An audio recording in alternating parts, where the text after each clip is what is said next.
যদি ওর মায়ের দুধ খেয়ে থাকে, ওর বাপের দুধ, যদি বাপের সত্যিকারের ওর বাপে যদি ওকে জন্ম দিয়ে থাকে, ও ভাঙড় ক্যানিংয়ে যেখানে দাঁড়াবে দাঁড়াক, চ্যালেঞ্জ করছি। ভাঙড়েতে ক্যানিং এ প্রাধান্য বেশি আছে, ওখানে অত্যাচারের কারণে, ভয়ের কারণে মানুষ সামনে মুখ খুলতে পারছে না। ভয় কেটে যাবে। আপনারা ঘুটিয়ারি দেখেছেন তো, মারধর, ঘর বাড়ি ভাঙচুর, বাড়ি গিয়ে মোবাইল কেড়ে নেওয়া, বাড়ি গিয়ে লুটপাট করেছে, তারপরে ওই জমায়েত হয়েছে। তাহলে বোঝেন মানুষের কতটা আবেগ, কতটা ভালোবাসা আছে। তবেই এত মার খেয়ে অত্যাচার সহ্য করে আমরা বারণ করেছি যে আপনাদের বাধা দিলে আসবেন না, তারপরেও তারা সবাই এসে সফল করেছে। তাহলে কতটা মানুষের আবেগ থাকলে আপনারা এটা হতে পারে। সেই কারণে বলছি পূর্ব ক্যানিং এ ভাঙড়ের থেকেও বেশি প্রভাব আছে। কোন কোন আসন আপনাদের টার্গেট আছে যেটা পরিস্থিতি তৈরি হয়েছে? অনেকগুলোই আছে, এই মুহূর্তে আইডেন্টিফাই করে বলতে পারবো না। ঠিক আছে, অনেকগুলো। আমি সাউথের ক্ষেত্রে বলতে পারি, আপনার ক্যানিং পূর্ব, ক্যানিং পশ্চিম, বাসন্তী, জয়নগর, কুলতলি, আপনার মগরাহাট পশ্চিম, সাতগাছিয়া, আপনার কুলতলি, রায়দিঘি, ডায়মন্ড হারবার, এগুলো আমরা যেখানে সংগঠন করছি, বাড়াচ্ছি, মন্দির বাজার, এগুলো আমি বলতে পারি। ইতিমধ্যে কি আপনাদের লিস্ট, শর্ট লিস্ট? না না না না না না, আমরা আলোচনা চলছে। আমরা যেহেতু জোটের পক্ষে এবং জোটের সঙ্গে আন্ডারস্ট্যান্ডিং করেই আমরা সিট দেব।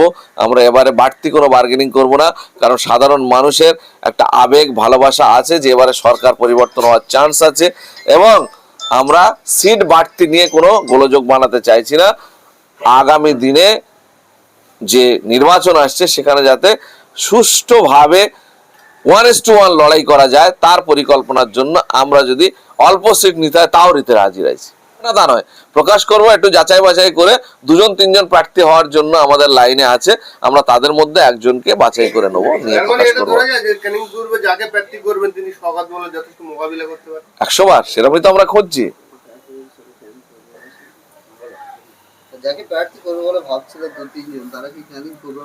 একদম, আমরা ক্যানিং পূর্বের বাইরে থেকে করবো না, ক্যানিং পূর্বে থেকেই প্রার্থী করবো। এরকম মানুষ তো আমাদের চোখে পড়ছে না যে আপনারা দেখতে পাবেন, সময় আসলে দেখতে পাবেন নিশ্চয়ই।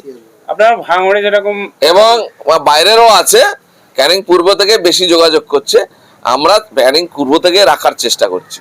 নিশ্চয়ই নিশ্চয়ই, আমাদের অনেকগুলো প্রার্থী নিয়ে আলোচনা চলছে পূর্ব ক্যানিং এর মধ্যে।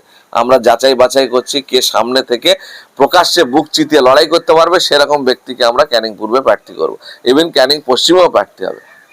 এরকম কাউকে চিহ্নিত করা গিয়েছে? আমরা বলছি 2-3 আছে, এক্ষুনি আমরা নাম প্রকাশ করব না, কারণ ক্যানিং পূর্বের বিষয়টা আপনারা জানেন, এক্ষুনি নাম প্রকাশ করলে হারমাত বাহিনী তার পেছনে লেগে যাবে। কিন্তু আমরা প্রকাশ করব, তাই বলে করবো না। সরকার যাদের পক্ষে থাকে তারা বাইরে থেকে মনে হয় খুব স্ট্রং আছে, তাই না? পুরো পুলিশের প্রোটেকশন পায়, পুলিশ শাসক দলের হয়ে কাজ করে, যার কারণে তারা খুব নিজেদের এটা দেখায়, রোয়াবিটা দেখায়। কিন্তু জনগণ কি কথা বলছে সেটা পালস যদি সোশ্যাল মিডিয়া ঠিকঠাক বিশ্লেষণ করে তাহলে বুঝতে পারবেন। নারায়ণপুরের মতো জায়গাতে যেখানে 300-350 বেশি ব্লাড ডোনেশন কোনো মতে কোনোদিন হয় না, অনেক চেষ্টা করেও 750 মানুষ নীরবে রক্ত দিয়ে গেছে, এবং 150 থেকে 200 মানুষকে আমরা ফেরত দিয়েছি হাতে পায়ে ধরে, কারণ আমাদের প্যাকেজও ছিল না। আর আমরা বাড়তি যে রক্ত 150-র বেশি, আমাদের যে ক্যাপাসিটি তার থেকে 150 প্যাকেট আমরা এক্সট্রা কালেকশন করেছি এবং তাদের নাম লিখে রেখেছি, তাদের কোনো কিছু আমরা দিতে পারিনি। তাহলে এই যে সাধারণ মানুষের পালস, এতে করে আপনাদের বুঝে নিতে হবে যে সাধারণ মানুষ কি চাইছে। ভোট হচ্ছে গণতন্ত্রের নিজের অধিকার প্রয়োগের উৎসব। সেই উৎসবটাকে যদি যথাযথভাবে পালন করার সুযোগ তৈরি করে দেয় নির্বাচন কমিশন এবং সরকার, তাহলে দেখবেন দুধ কা দুধ পানি কা পানি হয়ে যাচ্ছে। সুতরাং ওই প্রভাব কোনো কিছু কাজে আসবে না, সাধারণ মানুষ তার প্রভাব দেখিয়ে দেবে যদি সঠিক নির্বাচনটা হয়। আপনারা যে প্রোগ্রাম, এর থেকে বুঝতে হবে অন্তর, ভালোবাসা, হৃদয় কোন দিকে আছে। রক্ত দিতে গেলে শরীর থেকে রক্ত বের করা অত সোজা ব্যাপার নয়।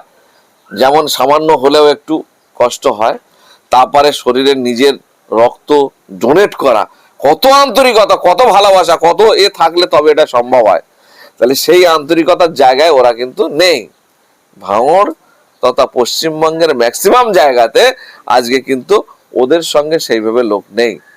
একটা পোর্শন মানুষ আছে, তার মধ্যে একটা বড় অংশ হচ্ছে উচ্ছিষ্ট ভোগী, অর্থাৎ তৃণমূলের এটো কাটা খেয়ে তারা নিজের জীবন গুজরান করে, যার কারণে তারা ওদের পেছন পেছন পদে পদে ঘোরে। আর একটা অংশ হচ্ছে গিয়ে যারা কিছু জিনিসপত্র, টাকা পয়সা, ঘর বাড়ি এইসবের প্রলোভন আছে, এইসব কারণে ওদের সঙ্গে এখনো আছে। এইটা যদি সঠিকভাবে মানে প্রোভাইড হয়, মানে সঠিকভাবে যদি পরিষেবা ওরা মানে যার যেটা প্রাপ্য সেটা যদি ঠিকঠাক ভাবে ডিস্ট্রিবিউট করে সাধারণ মানুষের মধ্যে, তখন ওদের সঙ্গে ঘোরা লোকগুলো কিন্তু বেশি কিছু পাবে না, তখন তারাও সরে যাবে। সেই কারণে বলবো যে ওরা আমাদের সঙ্গে কম্পিটিশনে কোনো জায়গাতে পারবে না। তাহলে এই যে রক্তদান শিবির ওরা করলে লোক হচ্ছে না, আপনারা করছে লোক হচ্ছে, সেই জায়গায় ওরা কি আতঙ্কিত হচ্ছেন? 100 বার। সেই কারণে তো ঘন ঘন পাল্টা করার চেষ্টা করছে। আমরা যেটা করছি ওরা সেইটা করার চেষ্টা করছে। ওরা আমাদের সঙ্গে, আমরা একটা নতুন দল সবে তৈরি হয়েছি, ওরা একটা প্রতিষ্ঠিত রাজনৈতিক দল, সরকার চালাচ্ছে, কেন্দ্রের সরকার, বিজেপির সঙ্গে অনেকদিন সরকারে ছিল, তারা এখন আমাদের অনুসরণ করছে। কিছুদিন বিরোধিতা করেছে, তারপর যখন দেখছে বিরোধিতা করে তো উল্টো হয়ে যাচ্ছে, ওদের সঙ্গে লোক এবং নওশাদ সিদ্দিকী যা যা করছে সেগুলো মানুষের কাছে গ্রহণযোগ্য হচ্ছে। সেই কারণে ঘুরে এখন মানে ঘরের মধ্যে ঢুকে গিয়ে খুন্তি নাড়া শুরু করে দিয়েছে। ওখানকারের প্রধান খয়রুল তৃণমূলের, তিনি বাধা দান করছিল, গেট ফেট করতে দিচ্ছিল না। এর প্রসঙ্গে কি বলবেন আপনি? ও তো বলছি গায়ের জোরে মস্তানি করছে, আমরা একটা রক্তদান শিবির করব। তোমার এত গাত্র দাহ কিসের, গা জ্বালা কিসের? তুমি একটা বড় করে করো না। আমরা 500 করছি, তুমি 700 করো। তোমার যদি ডোনার কম হয় আমাদের বলো, আমরা ডোনার দেবো। আমরা তো বাধা দিচ্ছি না কোথাও, তোমরা কেন বাধা দিচ্ছ? তোমাদের অসুবিধাটা কোথায়? তুমি সরকারি রাস্তার উপরে বলছে আমার পৈতৃক সম্পত্তি আছে, এটা হয় কোনোদিন? মানে সেই এর গল্প, ছাগল আর সিংহের গল্প। পাহাড়ের উপরে সিংহ তার পানি পান করছে, নিচে ছাগলে তার পানি পান করছে, ও ওপর থেকে বলছে তুই আমার পানি ঘোলাচ্ছিস কেন? পানি কোনোদিন ওপর থেকে মানে নিচে থেকে ওপরে ঘোলানো যায়? ওপর থেকে ঘোলাতে পারে, নিচে থেকে ঘোলানো যায়? তার মানে যেন তেন প্রকারে আমি তোমার বাধা সৃষ্টি করবো, তুমি কোনো কাজ করতে পারবে না। তুমি মানুষের সঙ্গে যোগাযোগ তুমি যাতে না রাখো, তুমি যাতে মানুষের ভোট কালেক্ট না করতে পারো, মানুষের ভালোবাসা যাতে তুমি গ্রহণ করার জন্য কোনো অ্যাক্টিভিটিস না করতে পারো, এরা সেই কাজ করছে। প্রশাসনের সহযোগিতা নিয়ে করার চেষ্টা করছে, এবং এরা যা করছে সবকিছু ক্রিমিনাল অ্যাক্টিভিটিস। আপনি একটা ব্যানার, একটা গেট ভাঙতে পারেন, ছিঁড়তে পারেন, আপনার জায়গা হলে আপনি কমপ্লেন করুন, পুলিশ এসে আটকে দেবে, বাধা দেবে। তো মস্তানি দিয়ে রাজনীতি হয় না, আর মস্তানরা রাজনীতিতে শেষ কথা বলে না, সেটাও কিন্তু ইতিপূর্বে অনেক সময় প্রমাণিত হয়েছে, আগামী দিনে আবার প্রমাণিত হবে। জনগণ রাজনীতিতে শেষ কথা বলে, এটা কিন্তু তারা নিশ্চয়ই নিরপেক্ষ ভোট হলে আপনারা জিতবেন, কিন্তু 100 বার। নিশ্চয়ই লুট হচ্ছে, আপনারা 100 কি বার। পরিস্থিতি নিচে আটকাবার জন্য আমরা জনগণকে বোঝাচ্ছি যে তোমার ভোট তুমি রক্ষা করতে হবে।